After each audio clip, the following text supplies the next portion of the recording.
Hoy es miércoles 16 de julio de 2025.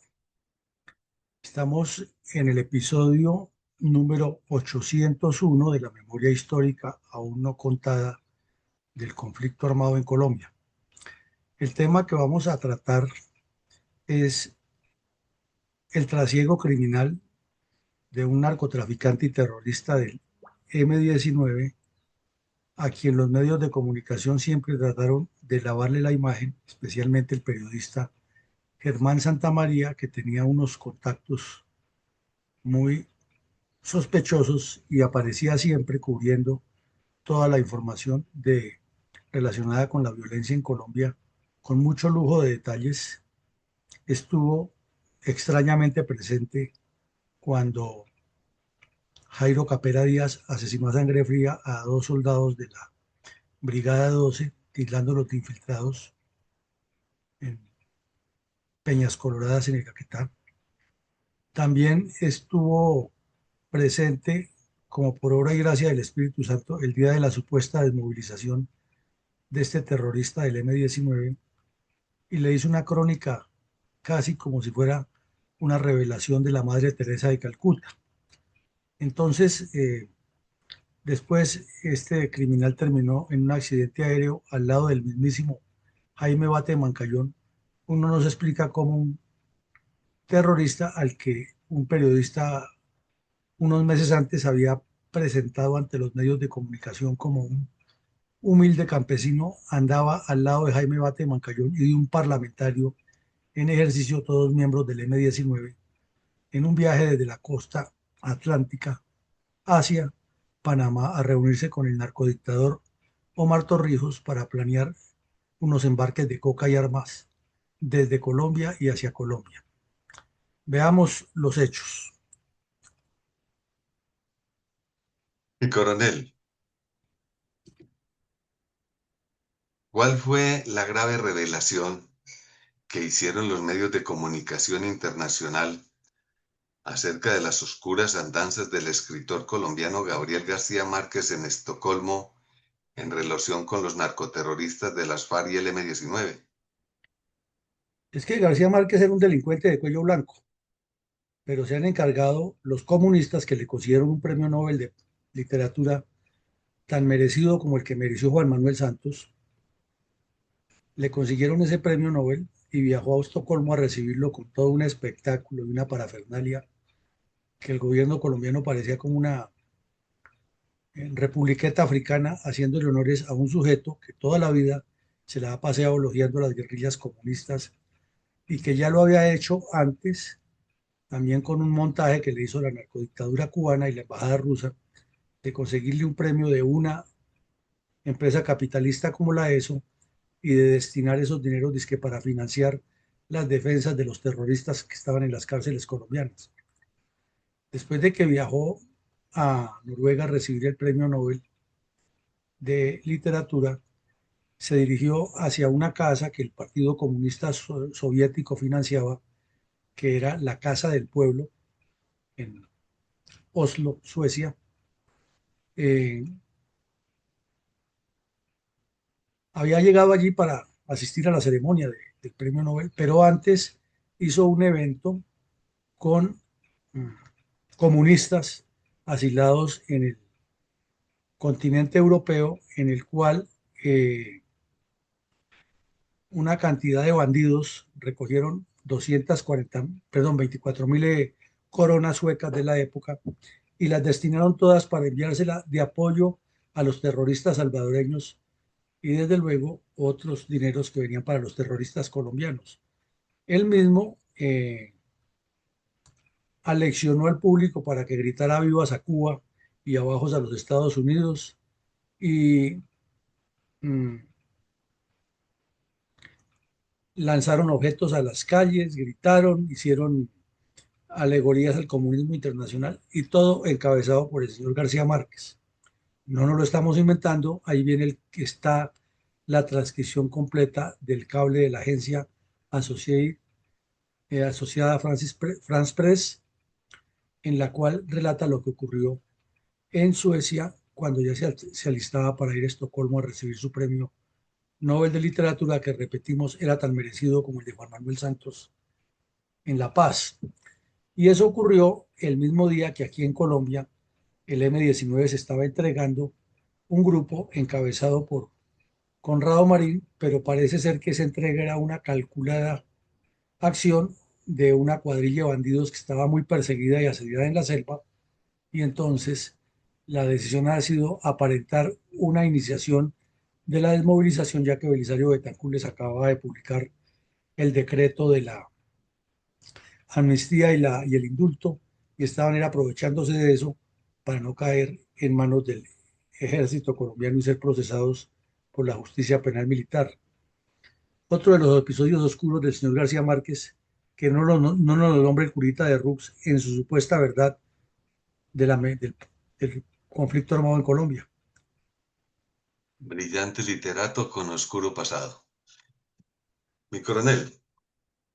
¿cómo sucedió la supuesta entrega y arrepentimiento del narcoterrorista Conrado Marín, alias Efren, nada más ni nada menos que cabecilla de una de las estructuras del M-19 en el Caquetá, acompañado de 24 delincuentes más a finales de diciembre del 82? Un espectáculo circense montado por el obispo de Florencia, el señor José Luis Serna. Este obispo, en lugar de ejercer su función de mejorar la difusión de la doctrina católica como le correspondía en su jurisdicción, terminó fue metiendo todo el tiempo la nariz en los temas de paz. Ya vimos en un episodio anterior cómo se tuteaba con Jacobo Arenas por radio y cómo se reunía a almorzar con el terrorista Iván Márquez a menudo, y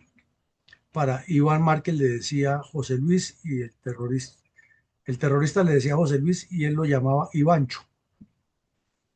a semejante bandido que estaba depredando todo el Caquetá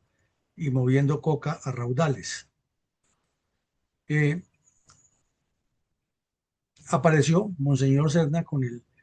el mensaje que necesitaba que despejaran una zona porque iban a recibir a 25 terroristas de la cuadrilla del señor Conrado Marín, que estaban muy mal de salud, que requerían todo el apoyo del Estado, que después de unos combates que hubo en la región de Valparaíso, Caquetá, los bandidos habían considerado que ya eh, era el momento de buscar la paz y atender el llamado del presidente Betancur. El terrorista, el tal Conrado, llegó a la casa principal o a la casa, al salón principal de la casa campesina en Valparaíso.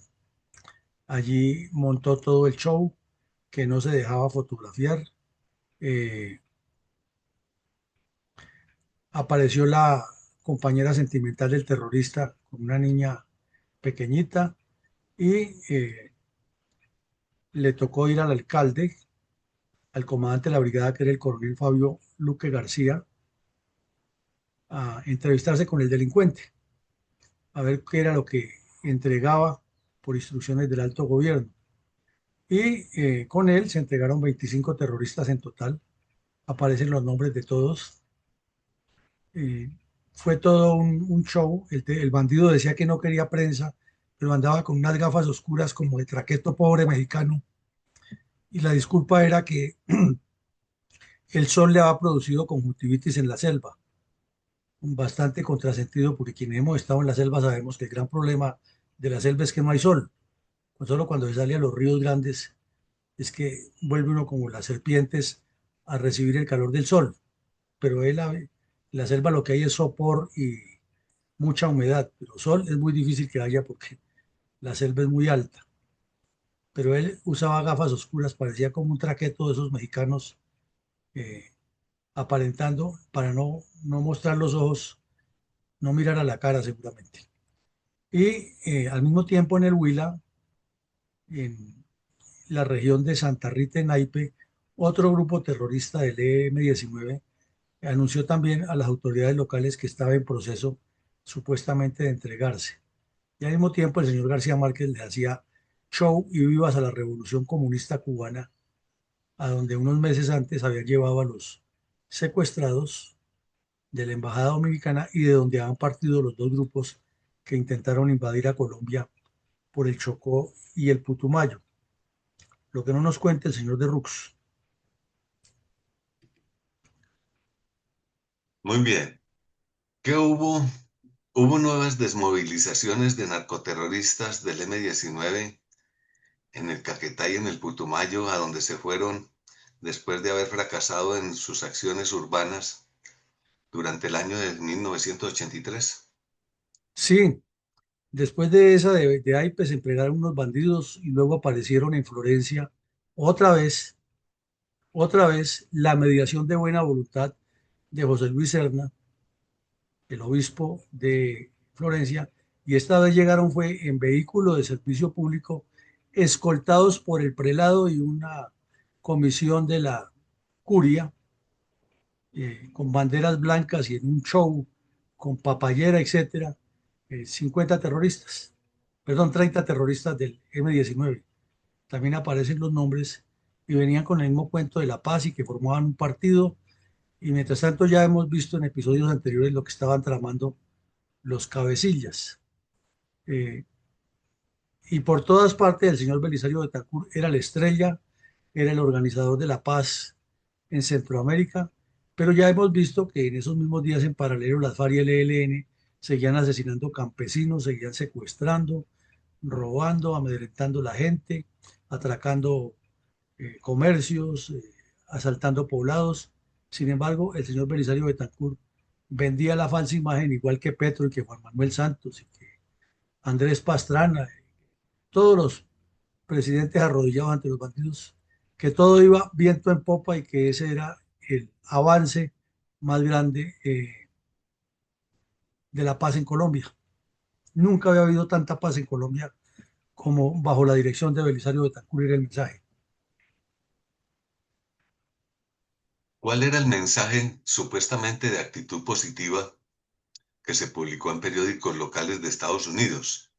acerca de la supuesta intención de todos los grupos narcoterroristas de orientación comunista en Colombia con ocasión de los anuncios de desmovilizaciones de delincuentes del M-19,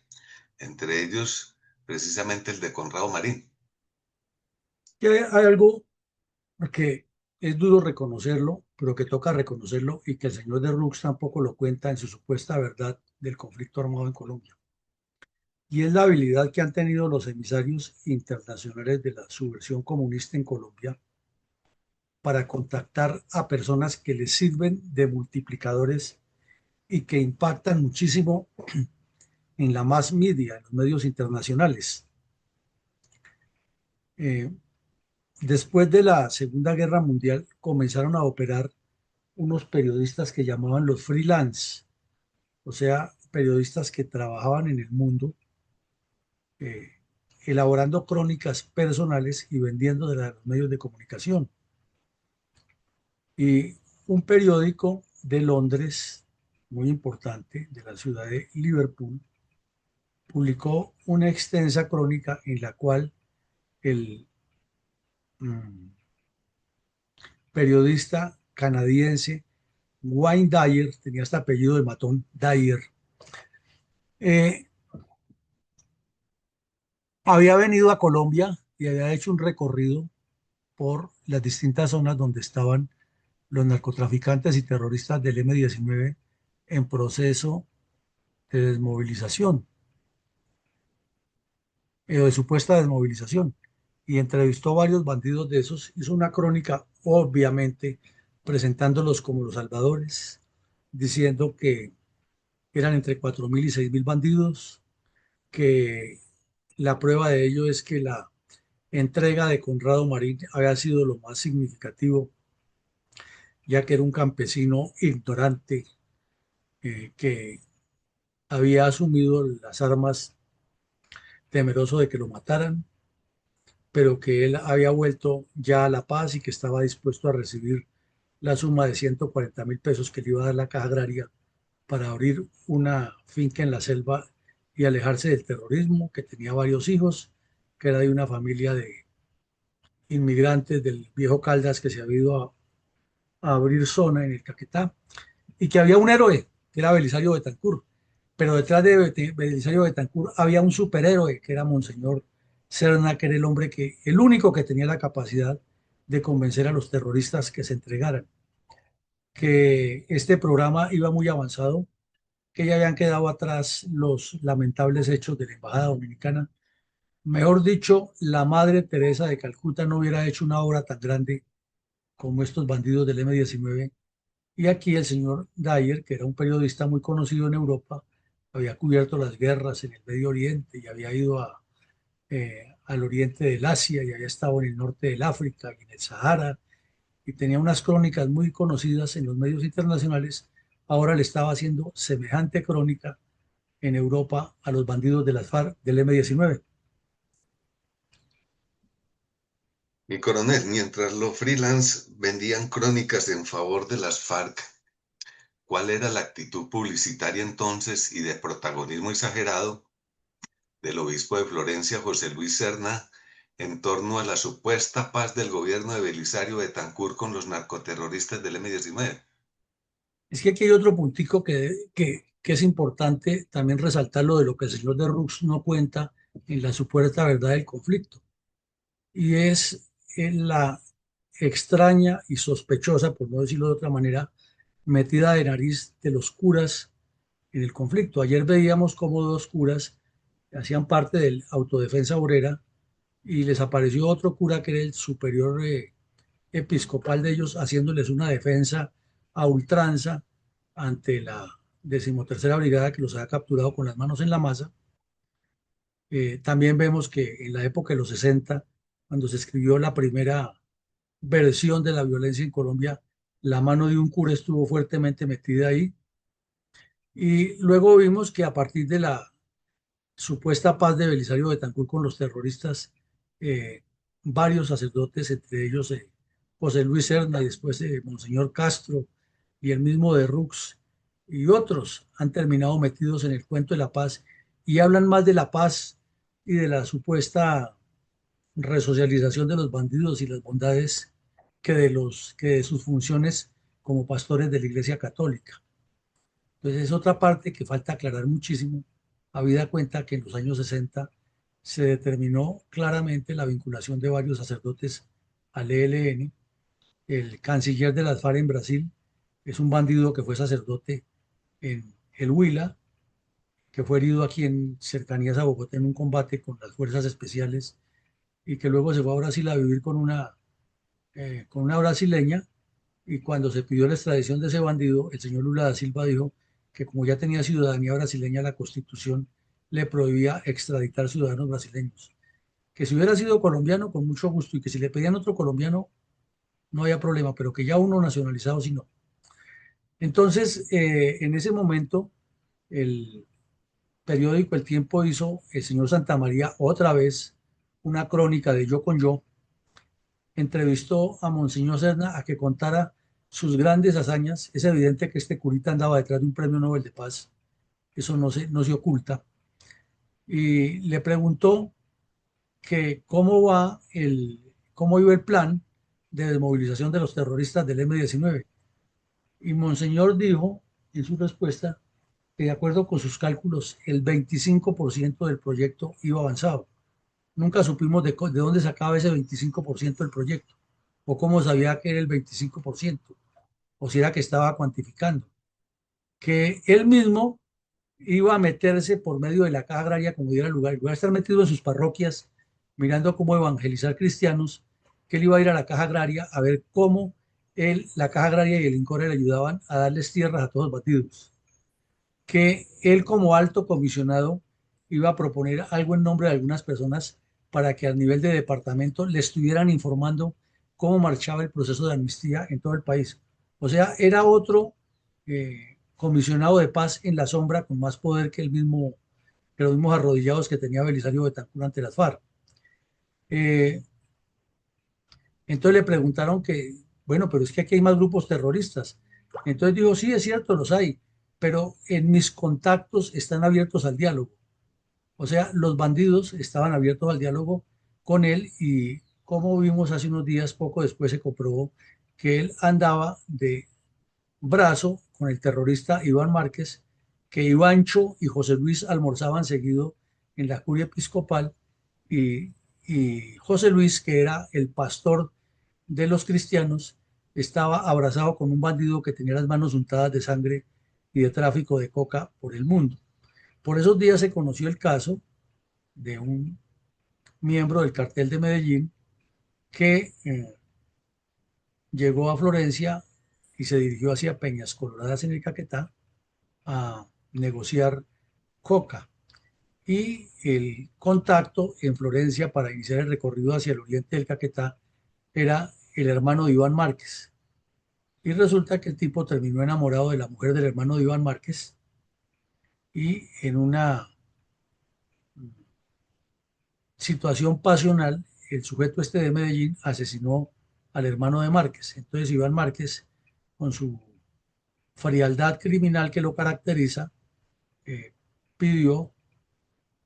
a los demás bandidos que no le fueran a hacer nada al que ha asesinado al hermano, sino que lo dejaran llegar hasta Peñas Coloradas, que lo recibieran en el río en un jeep y lo llevaran donde él estaba. Cuando lo llevaron donde él estaba,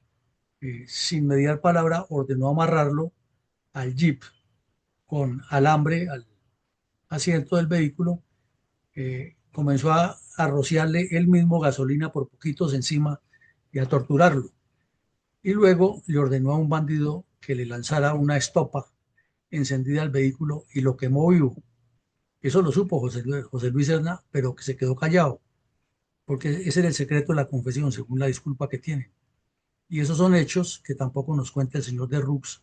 de la complicidad de algunos miembros de la iglesia con estos bandidos del M-19 y de las FARC. Y así sucesivamente, en esa entrevista le preguntaron que si el programa de rehabilitación que ya había propuesto Belisario Betancur y al que luego el señor Barco le gastó toneladas de dinero, iba a funcionar y decía que sí, que él personalmente iba a estar a la cabeza. Y uno se pregunta, ¿y por qué en el informe de la supuesta verdad el señor de Rux no le cuenta a los colombianos qué fue lo que pasó con todos esos ríos de dinero que hubo para ese eh, supuesto proceso de rehabilitación? Y le preguntaron que si al final de toda esa supuesta desmovilización quedarían grupos guerrilleros, y el señor Serna contestó, saliéndose por las ramas, que ese era uno de los problemas, pero hay que seguirlo analizando, que para eso se iban a crear unos instrumentos para evitar que eso sucediera.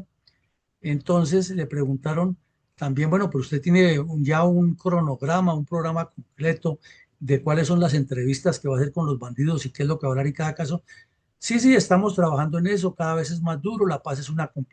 complicación, pero estamos dándole con todo.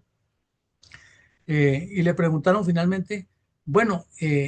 usted nos demuestra que una gran voluntad y habla en nombre de la Iglesia Católica, que todo va a ser solución. ¿Cree que de parte de los bandidos hay también la buena voluntad? No, claro, si yo estoy hablando con ellos y no sé qué. Hoy han pasado 44 años de esa entrevista y uno le preguntaría al cura de Rux por qué no cuenta ese engaño grande y cuál es la paz que ha habido si el Caquetá sigue sumido en violencia y todo el cuento de Monseñor Serna terminó siendo eso, un cuento. Y todo eso también con el secuestro del avión de aeropesca que acuatizó con armas en el río Orteguaza y el asesinato de unos militares que masacraron. ¿Cuál era la situación real entonces y el ambiente político que se respiraba en el Caquetá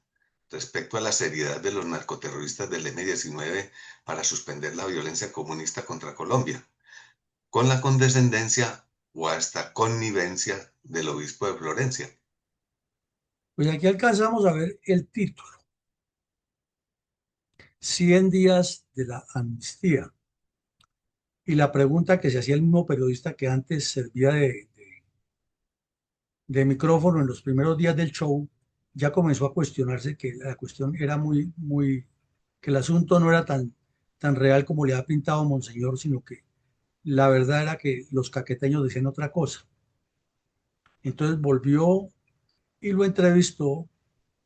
pero también se desplazó hacia las áreas rurales. Parece que como que le dio sentimiento al señor Santamaría de que tenía que ser mucho más objetivo y menos propagandista del M-19, y ya tituló la nueva crónica 100 días de la amnistía, o sea, 100 días después de que se firmó el decreto por parte del señor Betancourt, arrodillándose totalmente ante los bandidos y dándoles casa, carro y beca. Y ya preguntó si era un paso de fracaso y comenzó a escribir unas mini crónicas de lo que estaba sucediendo. Y por donde pasó, los campesinos, con su lenguaje sencillo, pero con su característica franqueza, le dijeron, no, no, no, no, no, aquí no nos echemos cuentos, los del M-19 no se han desmovilizado, estos son mentiras. La prueba es que todavía siguen unos, y le contaron dónde estaba Capera, y fue él personalmente a donde Capera, eh, a visitarlo nuevamente. Ya lo había visitado cuando fusiló a los dos soldados, como lo vimos en una crónica anterior, y aquí lo visitó y lo encontró en el asalto a otro poblado. Capera lo llevó a que presenciara, y el propio Capera ahí en una pared escribiendo el nombre de él, como en la época de la violencia liberal conservadora: aquí estuvo Jairo Capera Díaz, y otros bandidos escoltándolo y mirándolo mientras pintaba con un aerosol su nombre en la pared. Y alcanza a, también se ve aquí la foto de Monseñor Serna reunido con el terrorista Conrado Marín, que no se quitaba las gafas negras de traqueto mexicano, eh, ni el sombrero de campesino, eh, hablando de paz con el cuento de que era que tenía conjuntivitis en los ojos. Hizo otras crónicas, relató el caso de una señora que eh, días después de la caída del avión de Aeropesca, en el cual estuvieron Capera Díaz y Conrado Marín encargados de ese tema, la señora se fue y se metió al campamento de los bandidos con un rosario de niños, y le dijo al jefe de ellos, que era Capera Díaz, que le diera la salida al esposo, porque ella no necesitaba un esposo bandido, sino lo que necesitaba era un esposo que criara a los hijos, y no después, que cuando crecieran, que le contarle a sus hijos que el papá ha sido un terrorista que ha muerto asesinando colombianos. Esa crónica la publicó en ese momento el señor Santamaría, pero tampoco nos lo cuenta el señor de Rux de cuál era la realidad del Caquetá. Entonces son muchas las situaciones. El caricaturista Pepón ilustró la crónica con una foto de unas montañitas en la selva, y le colocó la palabra con una bandera enclavada Caquetá, pero en lugar de la Q le colocó una bomba, dándole a entender al señor Belisario Betancur con esa bomba ahí que era una farsa lo que él estaba haciendo en el Caquetá, y que los del M-19 seguían en el mismo engaño como siguen los terroristas hoy en día. Y que no entendieron por qué estaban en Montañitas la bandera, porque era el municipio precisamente donde andaban las FARC. Exactamente, mi coronel. ¿Cómo funcionaba entonces la industria del secuestro, que era orientada por el Partido Comunista y ejecutados por los cabecillas de las FARC con sus cuadrillas en todo el país? Pues mi coronel, eso era una cosa también tenaz, que mientras Monseñor Serna hablaba y hablaba y decía que él tenía los contactos y se pavoneaba, él andaba, era con el propósito de que lo vieran que él era más importante que el Papa, y que él tenía más poder que Belisario Betancur sobre los bandidos. Eso en el fondo era el ego de este curita. Pues al mismo tiempo que él hacía todo eso, ahí en el Caquetá no había un solo hacendado, y eran muchos, sobre todo en la zona de San Vicente y, los límites con el Huila, que había varias fincas ganaderas y las hay todavía. No había un solo transportador que moviera carga y pasajeros entre Neiva y Florencia, y no había un solo comerciante ya de cierto nivel que no estuviera siendo extorsionado o que hubiera sido secuestrado por las FARC o por el mismo M-19. Pero Belisario Betancur y el cura Serna seguían hablando de que todo era paz y amor, que eso era cuestión de que en breve el Caquetá sería el remanso y el ejemplo del mundo, y los bandidos traían periodistas de todas partes del mundo a que les hicieran crónicas de que ellos eran los Robin Hood, que se han levantado en armas era por la pobreza pero que al final ha llegado un gobierno con el que pudieran negociar y que ya faltaba era concretar los términos de la rendición del Estado colombiano. Y Monseñor seguía almorzando, tomando vino de consagrar y quizás otros vinos de otras clases con con Ivancho en la sede episcopal de Florencia.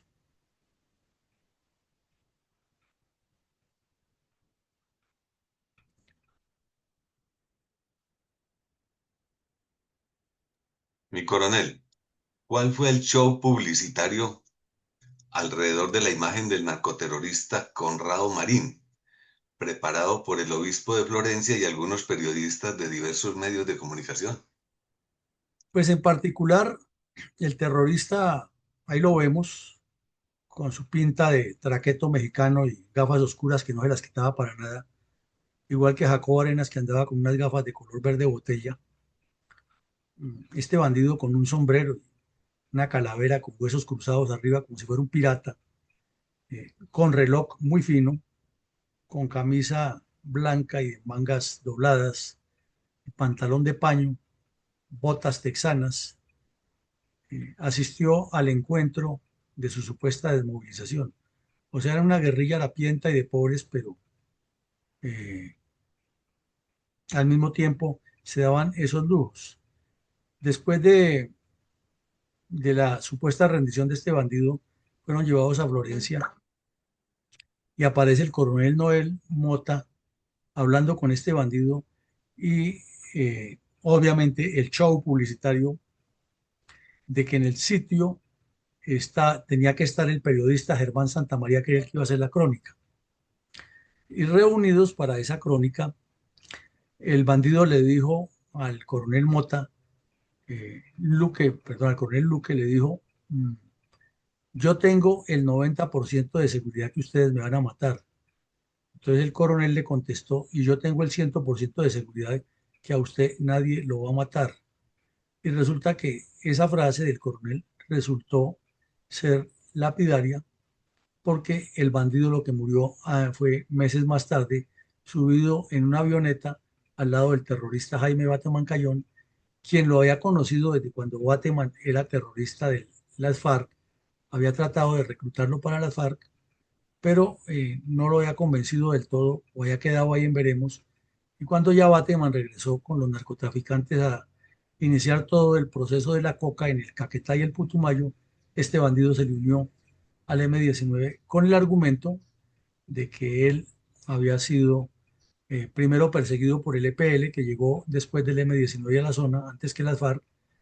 y que el M-19 lo buscaba para matarlo y le ha tenido que esconderse en el monte. Y que luego al ejército le han dado la información de que él era del M-19 eh, y que entonces que lo buscaban el ejército y el EPL, que por eso había tenido que dejar a su pequeña familia y el señor Santa María se le prestó para el show y que era un pobre campesino montaraz que a duras penas sabía leer y escribir y echó una historia de esas tristes y conmovedoras que era que el pobre campesino ha llegado con su familia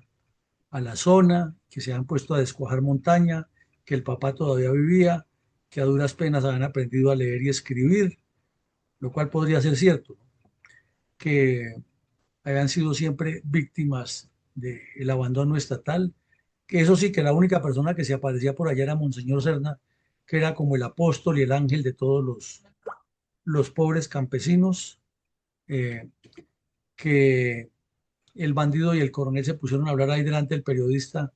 y el coronel le hacía preguntas sobre qué ha pasado en tal hecho o X acción criminal en que el ejército los ha tenido sitiados y que los bandidos se han podido salir. Relató cómo ha sido el acuatizaje del avión de aeropesca y cómo habían ellos alcanzado a salvar algunas armas, cómo eludían la vigilancia de las patrullas, pero cuando llegaron al punto clave de quiénes eran los cómplices y cómo se movían, entonces ahí sí ya no dijo nada, ahí sí ya se quedó callado. Pero todo ese espectáculo lo montaron entre Monseñor Serna, el señor Belisario Betancourt, que está de acuerdo con eso, el comisionado de paz Otto Morales Benítez, que le dejó el espacio abierto para que todo eso lo hiciera la iglesia en el Caquetá, y el alcalde del municipio donde se entregó el bandido. Mi Mi coronel, coronel, ¿cuál así. fue el trágico final del narcoterrorista Conrado Marini, al lado del capo del narcotráfico y principal cabecilla del M-19, Jaime Bate Mancayón? Bueno, siguieron circulando en los medios de comunicación las historias de que era un pobre bandido que se había extraviado en la selva, que cuando el M-19 llegó a la región y le habían anunciado que lo iban a matar los del EPL y que el ejército también lo buscaba, él había buscado desesperadamente al M-19, que tan pronto llegó allá se convirtió rápidamente en líder y que era tan buen líder guerrillero que Jaime Bateman inmediatamente le había dado el grado de mayor de la revolución, así a título personal, y ahí lo resalta nuevamente. Esa foto circuló muchísimas veces, era la foto más conocida de ese bandido, en la que Germán Santamaría y Mauricio Ángel, el periodista del tiempo, lo describían como un campesino montaraz casi analfabeto, que se gastaba su pinta con gafas oscuras para la conjuntivitis y un sombrero a la antigua usanza de los guerrilleros del llano. Y con esa pinta de yo no fui ahí rodeado de bandidos, era que aparecía como el Salvador de Colombia y el líder de los campesinos en el Caquetá, y echaban toda la historia nuevamente, que eso se volvió muy común. Siempre era que él se había metido a la guerrillera para que no lo mataran. O sea, no para matar gente, sino para que no lo mataran. Resulta que ya como en el término del primer trimestre de 1993 comenzó a rodar la información por parte del señor García Márquez nuevamente, que Jaime Bate Mancayón había muerto en un accidente aéreo. Uno se pregunta, ¿y por qué García Márquez sabía eso? Ah, no, que era que como él era el premio Nobel de literatura recién laureado, entonces lo buscaban fuentes que él había tenido cuando era periodista. O sea, cuento chino, como el autosecuestro de Andrés Pastrana y otras historias que hay en este país. Eh, García Márquez salió con el cuento al estilo de sus crónicas eh, funambulescas, que tal día a tal hora, el 28 de abril de 1983, a las 7:45 de la mañana, el parlamentario Antonio Escobar Bravo, que era otro bandido del M-19, había levantado vuelo desde la ciudad de Santa Marta en el aeropuerto Simón Bolívar, solo operando una avioneta Piper PA-28 con matrícula tal y tal, solo, que 7 minutos exactos después, o sea, al estilo García Márquez, el aparato aterrizó en una pista particular a pocos kilómetros del municipio de Ciénaga, donde le esperaban 10 personas, que había dos hombres y una mujer y subieron a la aeronave, y que el más alto era un sujeto flaco y un poco escuálido, que llevaba una gorra de capitán de barco de la Armada Nacional y que se llamaba nada menos que Jaime Bate Macayo. Que según las versiones que tenía García Márquez, el bandido había estado durante 4 días eh, en ese sitio celebrando su cumpleaños número 42, y obviamente que la mamá, que también tenía su corazoncito de delincuente, era la que lo había enviado a Bogotá para que el señor Carlos Romero lo entrenara como bandido. Le había ido a celebrar el cumpleaños 42 al terrorista. O sea, nos damos cuenta que este señor Jaime Bate Mancayón era realmente un capo del narcotráfico. Él andaba, era de parrandas, de fiestas, iba a la selva, visitaba a los bandidos, iba a Panamá, eh, y como era locuaz, hablador y sagaz, entonces aparecía como el héroe de la revolución. Él quería ser otro Fidel Castro, más o menos. Es más, daba la sensación de que él imitaba mucho a Fidel Castro, hasta en la forma de caminar, solo que no tenía la barba cerrada, pero era desgarbado, y tenía ese tipo de respuestas igual a la de Fidel Castro, para darle un ambiente caribeño a la revolución. Eh, y siguió García Márquez con todo su cuento, eh, que cerca a Montería tenían que hacer una escala técnica, no se sabe para qué, pero luego que sí se estableció que era para reunirse con unos bandidos del EPL para hablar unos temas que tenían previstos de unas acciones terroristas conjuntas. Y estaban hablando de paz, ¿no?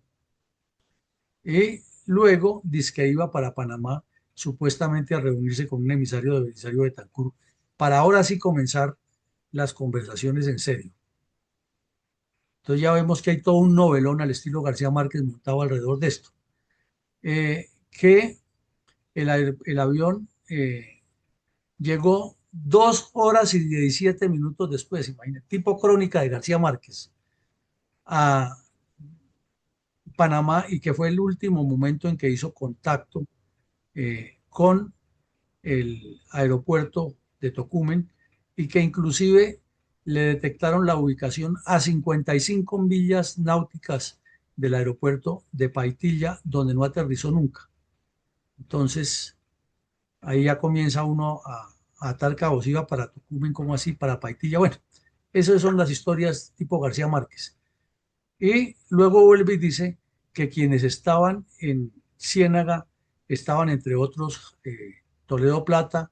y una terrorista de nombre Nelly Vivas Rebolledo, que mm, era una profesora del Valle del Cauca que tenía un poco de maestrías y posgrados en Estados Unidos y era supuestamente una mujer muy preparada y resulta que se había metido de bandida ya cuando tenía como 31 años de edad, se había vinculado al M-19 después de haber vivido en Estados Unidos. Seguramente era amiga de Navarro Bol, que era de Cali, y él también andaba en las mismas circunstancias. Eso indica que de pronto en Estados Unidos, así como el ELN tuvo su célula en las monjitas Marymount, aquí probablemente también había alguna célula del M-19 en Estados Unidos, nada de raro. Que luego, y que también estaba Conrado Marín ahí, pero García Márquez contaba con todos los detalles, o sea que él era amigo de todos los bandidos. Pues si le recogía plata en Europa, imagínense qué contacto tenía. Y que solamente subieron Conrado Marín y Nelly Vivas a la avioneta y que iba para Panamá. Entonces vienen una serie de preguntas. ¿Cómo así que 4 meses antes, 5 meses antes, el señor Germán Santamaría nos presentaba al terrorista Conrado Marín como un pobre campesino que era el reflejo de la persecución, que no sabía casi leer ni escribir, que era Montaraz, y que se ponía unas gafitas oscuras de traqueto pobre, eh, simplemente porque sufría de conjuntivitis.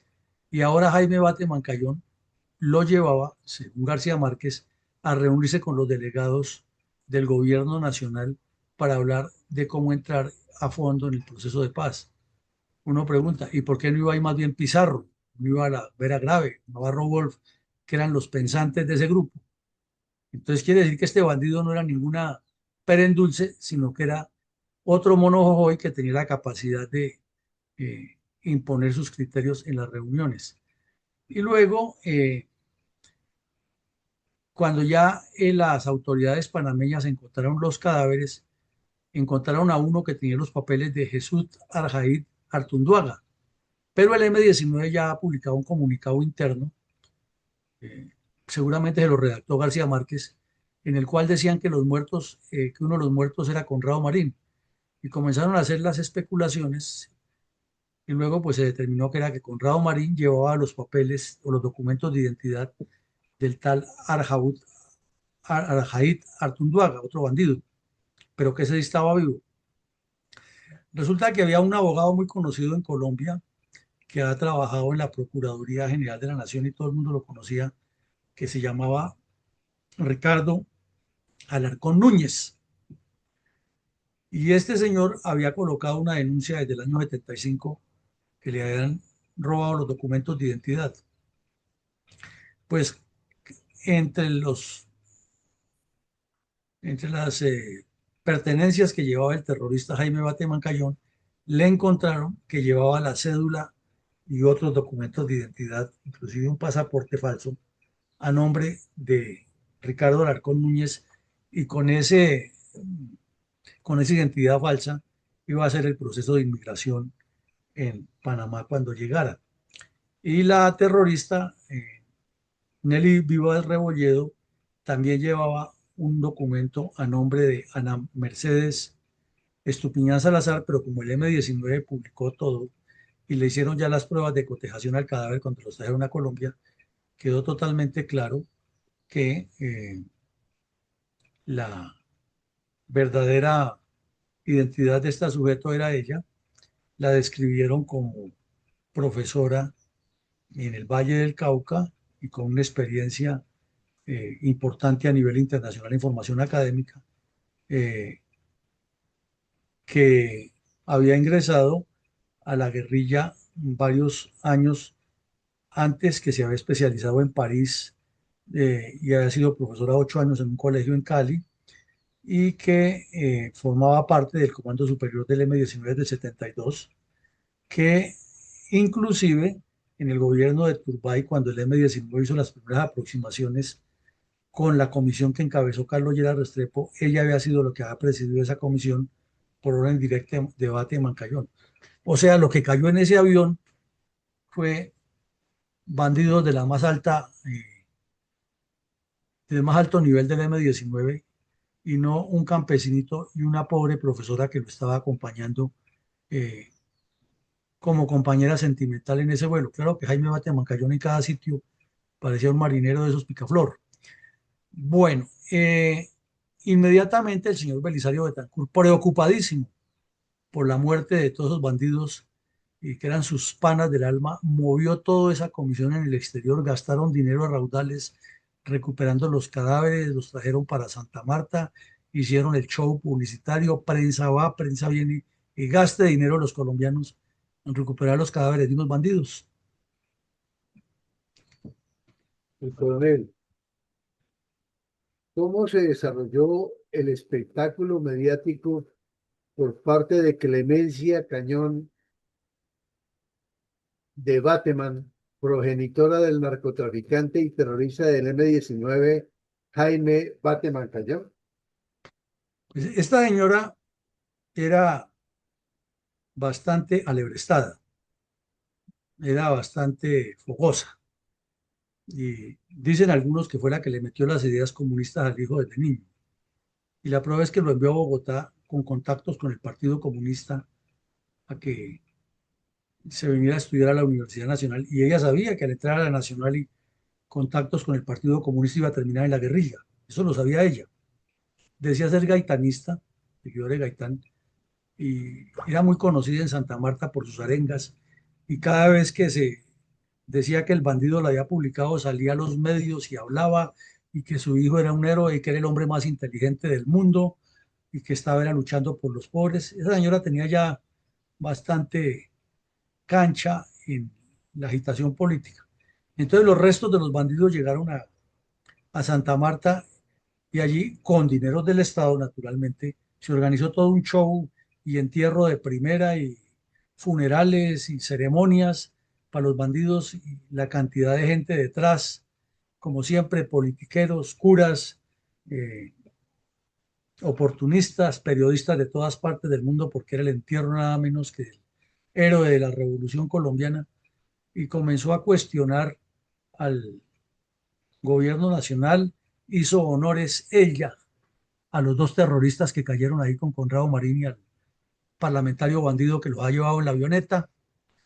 Mejor dicho, eran todos los salvadores de Colombia que se habían perdido en un accidente aéreo.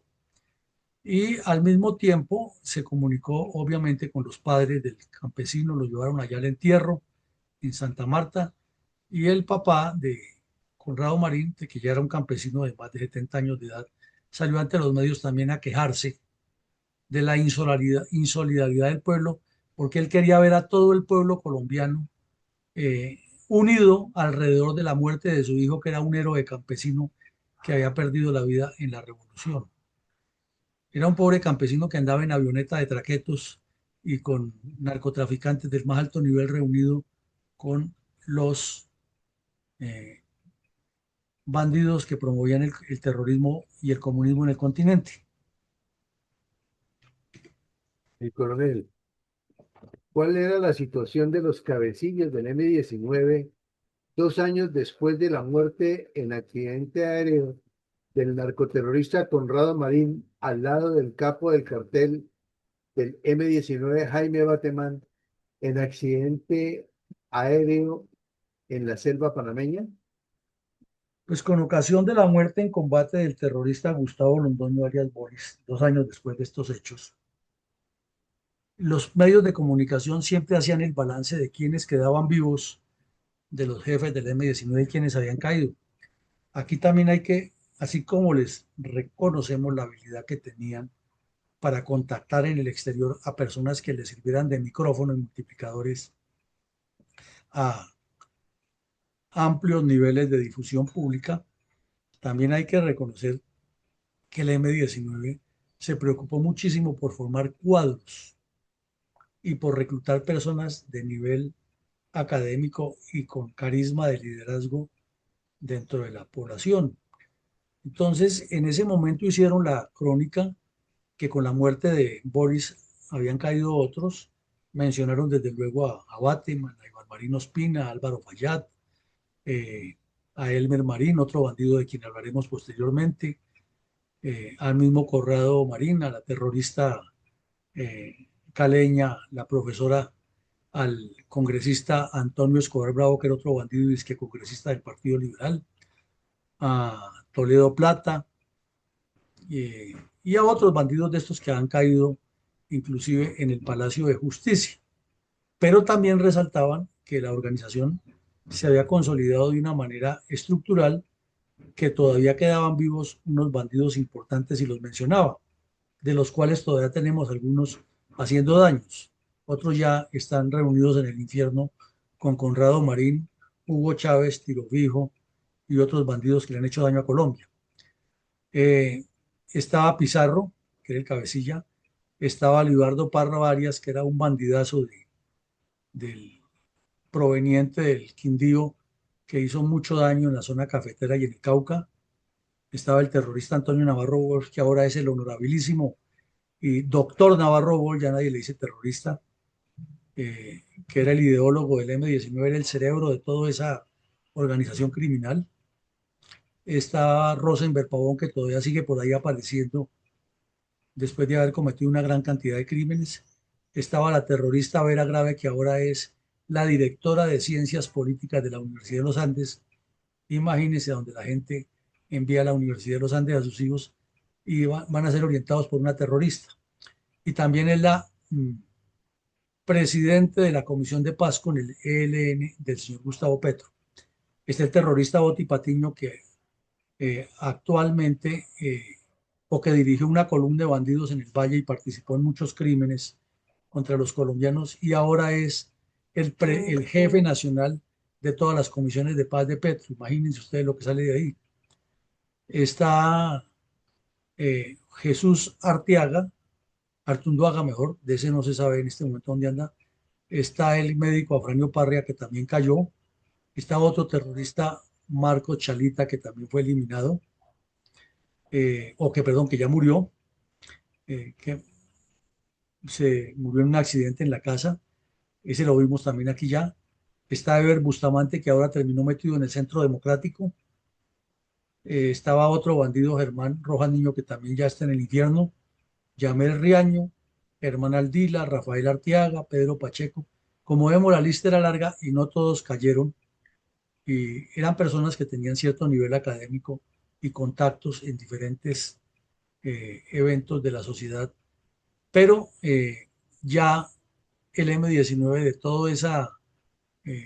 actividad publicitaria pasaba a ser considerado un grupo terrorista, que el ejército lo fue rodeando y rodeando hasta que se rindieron y apareció Virgilio Barco y luego César Gaviria y les dieron hasta constituyente y hoy tenemos a uno de esos terroristas en el Palacio de Nariño.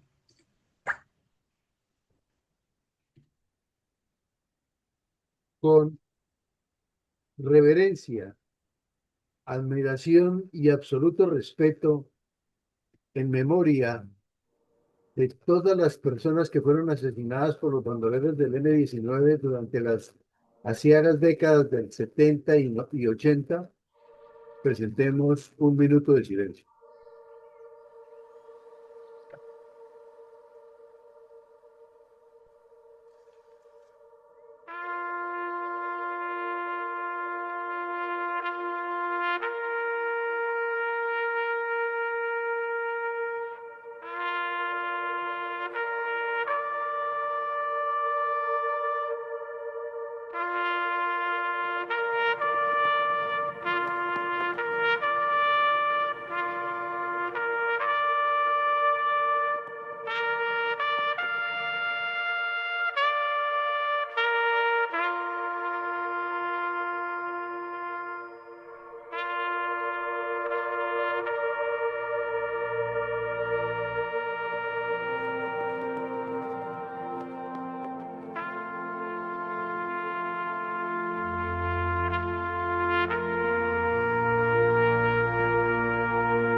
Tiene credibilidad y futuro.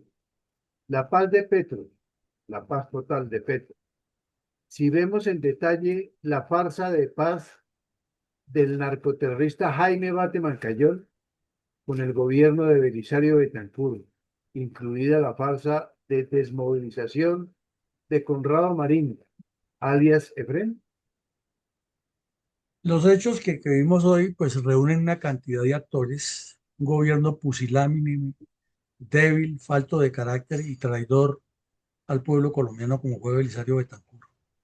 que no ha sido la excepción de sus sucesores, que siempre han pensado en ellos y no en los intereses de la nación.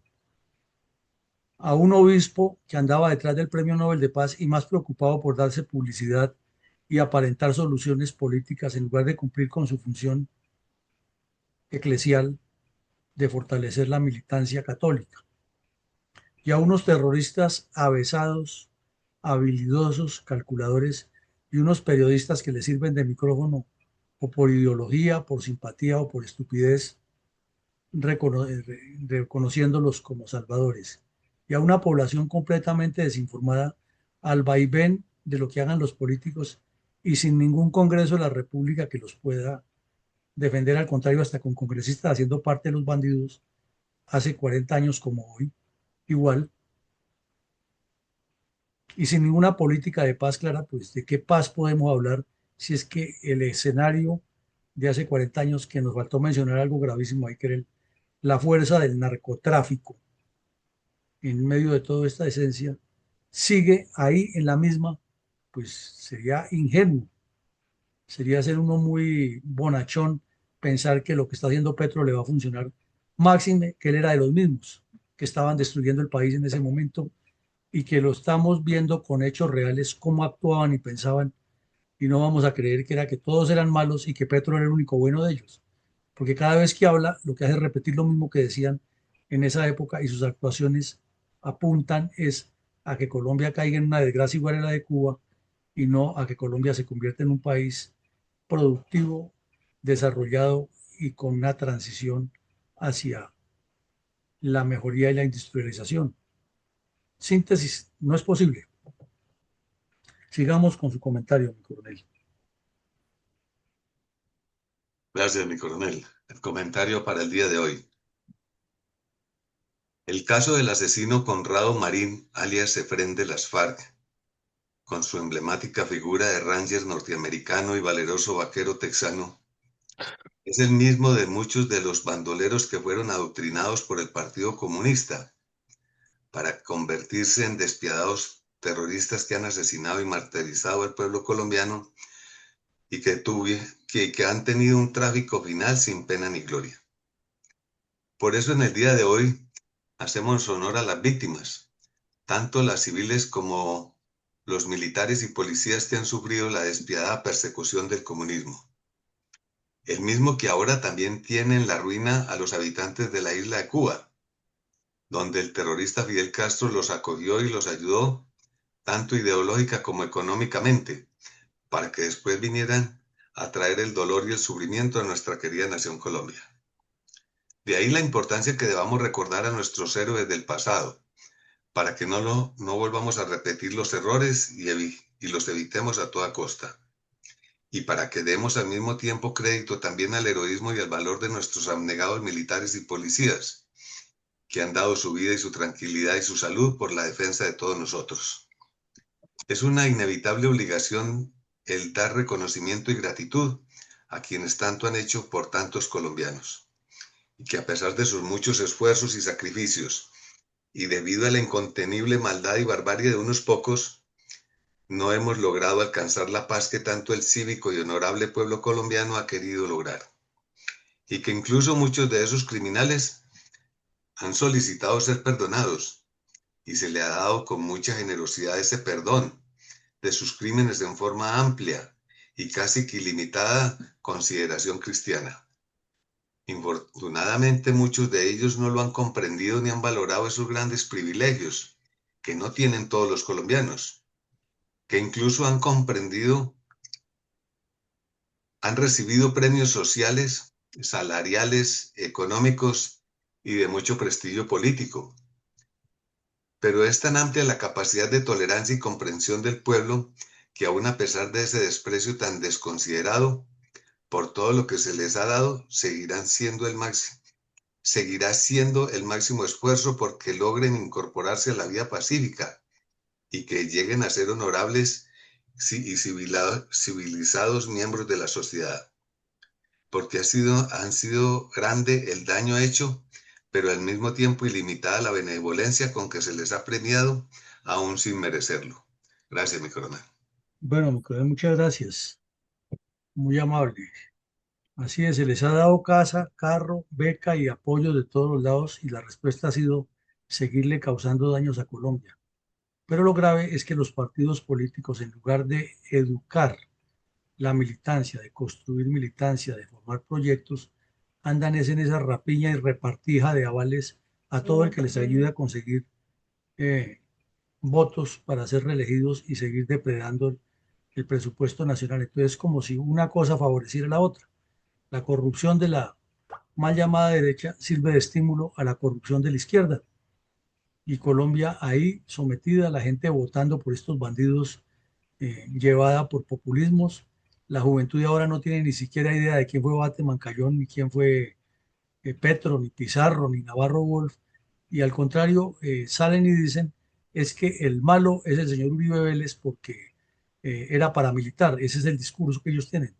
Y no cuentan que Uribe Vélez fue el que acabó con el plan estratégico de las FARC porque eso no les conviene. Y las FARC ayudan a vender esa idea. Pero detrás de todo este es el dinero del narcotráfico que necesita que el país esté en desorden para ellos seguir en su enriquecimiento y por eso le financian a estos delincuentes que monten todo ese show. Es es realmente un caldo de anzuelos en el que estamos metidos todo el tiempo en la política colombiana, porque hay muchos factores y personajes inmersos en actividades oscuras que son los que estimulan que todo este mare magnum se mantenga así para sacar ellos sus ventajas mientras el país se desangra. Esta noche tendremos una nueva actividad académica respecto a la construcción ideológica, estructural, organizacional de un partido político. Será un taller muy concreto con 3 temas puntuales y mañana regresaremos aquí con la emisión 802 de la memoria histórica aún no contada del conflicto armado en Colombia. Feliz día para todos y que Dios nos siga bendiciendo y acompañando.